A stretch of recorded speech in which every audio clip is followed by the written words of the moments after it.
Just like that. Just as strange, just as upside down, and just as spooky. In which case, maybe whatever's going on in the chasm really is connected to the Abyss Order. Oh, we gotta get to the bottom of this.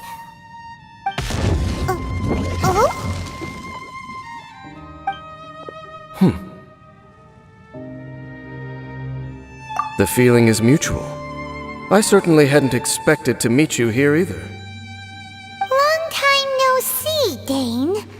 Wait, but how did you suddenly end up here in the chasm? The chasm? So we're in the depths of the chasm, are we? Interesting. This is one place where I have never set foot before. I understand how you must feel. Last time we met suddenly and parted hastily. Now our paths cross again. Fate, it seems, owes you an explanation. That much should be self-explanatory. I came upon the trail of another Abyss Herald recently and began pursuing it. Unfortunately, I got as far as cornering him before he resorted to the same trick that they all do. I was hot on his heels when I followed him through the portal, but as usual, it was to no avail. It took me to the wrong place. Correct. Based on my recent experiences, I can only conclude that the Abyss's portals are not simply pathways from point A to point B, but where they emerge on the other side is their choice. It can be anywhere within the network. Sounds kinda similar to how teleport waypoints work. In short, though I was right behind your twin last time when I entered that portal, the next moment that I realized where I was all alone, back in the ruins known as Storm Terror's lair. Oh yeah, about that! Whatever happened to the Eye of the First Field Tiller? It's in a safe place. You can be sure that I will learn the truth of the Loom of Fate operation sooner than it could ever fall into the Abyss Order's hands. Huh. So that title stuck in your memory. I by no means went out of my way to conceal it from you. It once stood for the glory of Kanria, but now it is but a cruel joke, my curse to bear. Twilight Sword was my title as captain of the Royal Guards when I witnessed the destruction of my entire homeland firsthand. Sounds like your sister was right. We were travel partners. We both partook in a painful journey of searching for our fate. But regrettably, we did not make it to the journey's end together. Before you continue questioning me, I ought to warn you. If my suspicions regarding the portal network are correct, then the fact that there is a portal leading here tells us that the Abyss Order has their eyes on this location. You mean the Abyss Order is plotting something here? Actually, Paimon and the Traveler suspected that too. I mean that it's highly likely that even as we speak, the Abyss Order is watching our every move. Don't say that! You're giving Paimon goosebumps. A wise choice. There appears to be light from a fire coming from near that rocky wall. Let's take a look.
hilly churl activity here. Could these be the hilly churls the requester was talking about? Requester? In fact, hold on. You still haven't told me what you're doing here. I doubt that most travelers would have any reason to venture down this way. We took a commission from the Adventurers Guild to investigate the chasm. Apparently a whole load of hilly churls have been gathering here, and the requester wants to know why. And now it looks like we finally found our first clue. Do you want the answer? Huh? You mean you know something about this? As it happens, I do.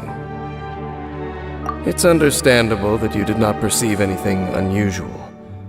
What makes this place so strange is that the environment here weakens the effect of the curse. The curse? Oh, Paimon remembers! Last time you guys were saying that Conria's people were cursed to immortality or something. For centuries, I have suffered daily from the curse that was laid upon me. But here, I suddenly feel a small amount of relief from this suffering. And right here, right now, I can feel my body sending a strong message to me. It is telling me, stay. So, this place weakens the curse? That's pretty incredible. But how? That I shall need to investigate. But to the best of my knowledge, the Abyss Order does not have the technology to achieve this. Indeed. Do you know why Hilichurls wear masks? It's to hide their appearance, lest they catch sight of their reflection in a body of water. Compared to how they remember themselves, it is a terrible sight to behold, one that causes them great despair.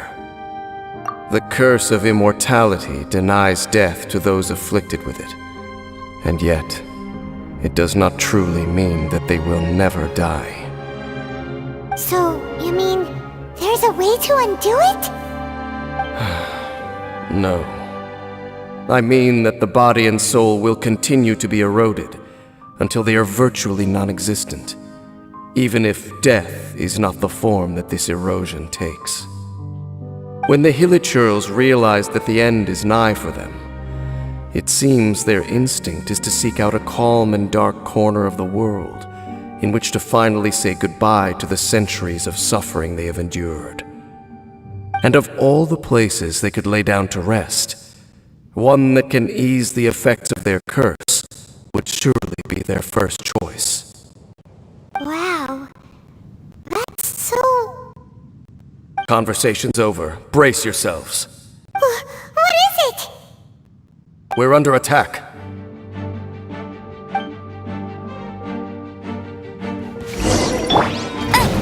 Get him!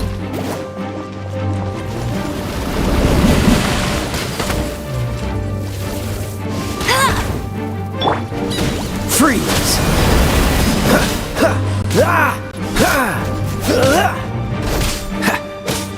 Cool it!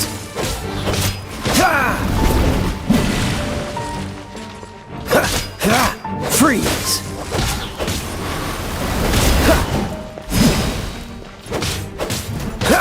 Dodge this! What's the hurry? Cool it! What's the hurry?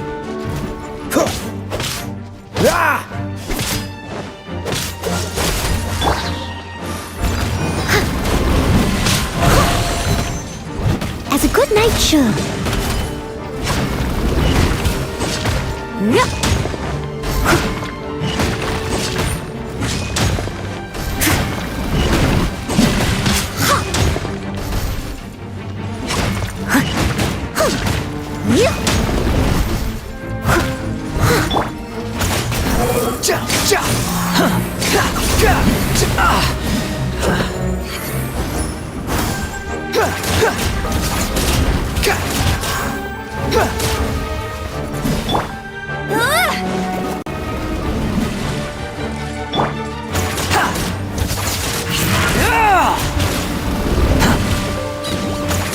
Squall and Fury!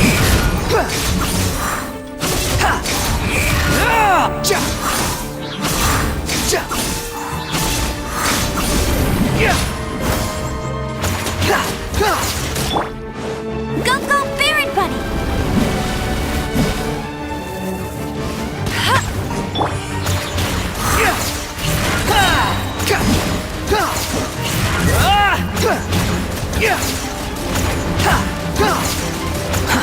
Too slow.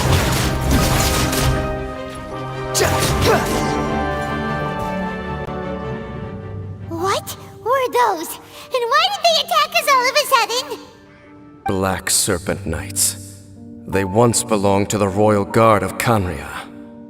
Wait a second. Royal Guard? So, they used to be your troops? Yes, they were. But now, the curse engulfs them, and they fight with none of the honor they once had. Because they've become pawns of the Abyss now? Let's continue on. Wait! Dane!